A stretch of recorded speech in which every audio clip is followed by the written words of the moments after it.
You're walking through the woods, alone, and something is watching you. You can feel it before you see it. That ancient pull at the back of your neck, that signal your nervous system fires before your conscious mind catches up. Then you see the eyes, yellow, still, and they don't rush. They don't flee. They simply wait. Most people would panic, but some people, a rare few, just breathe, and the wolf walks away. Not because of luck, not because of magic, because of something running far deeper than either of those things. Here's what's strange. We've spent centuries terrified of wolves. Fairy tales, legends, entire mythologies built around the idea that wolves are killers who cannot be reasoned with. But researchers studying human-wolf encounters keep finding something that doesn't fit the story. Wolves don't attack indiscriminately. They make a choice. And the people who understand what drives that choice, even unconsciously, tend to walk away unharmed.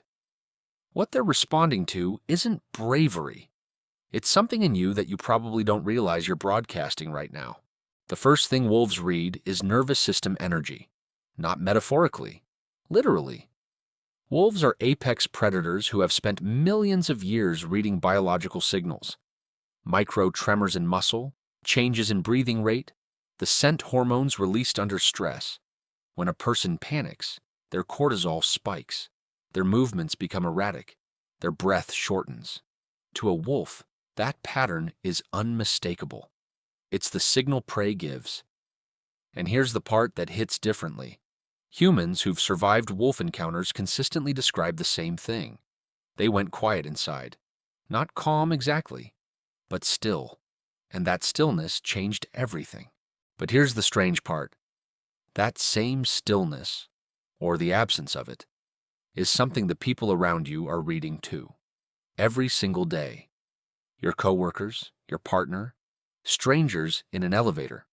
The human nervous system evolved alongside predators. We are wired to detect threat signals in others. When you walk into a room dysregulated, people feel it before you speak a word.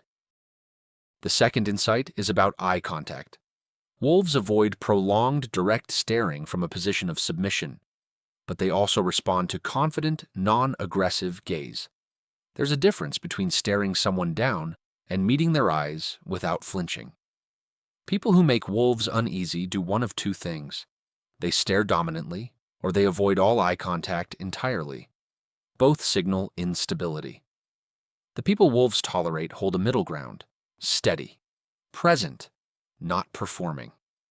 That quality, being genuinely present without aggression or fear, is the rarest thing in any social species.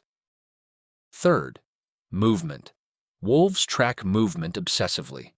Sudden, sharp, unpredictable movement triggers the predatory sequence. Slow, deliberate, continuous movement does not. The people who move through wolf territory safely are people who move like they belong there. And this is where things get uncomfortable. How often do you move through your own life like you belong there? The fourth insight is about pack psychology. Wolves operate within strict social structures built on trust and reliability. They read consistency. A person who moves the same way each time, breathes the same way, holds themselves with the same baseline energy. That person is legible, predictable, safe. The erratic person, the one who's confident one moment and collapsed the next, that's who gets tested. By wolves. By people. The pattern is older than language. And the fifth insight is the one that reframes everything.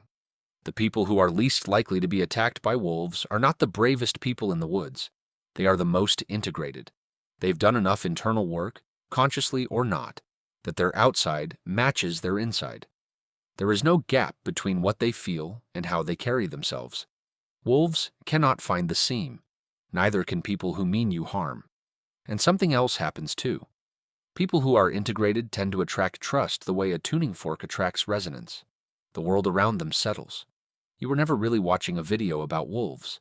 You were watching a video about the signals you send without knowing it.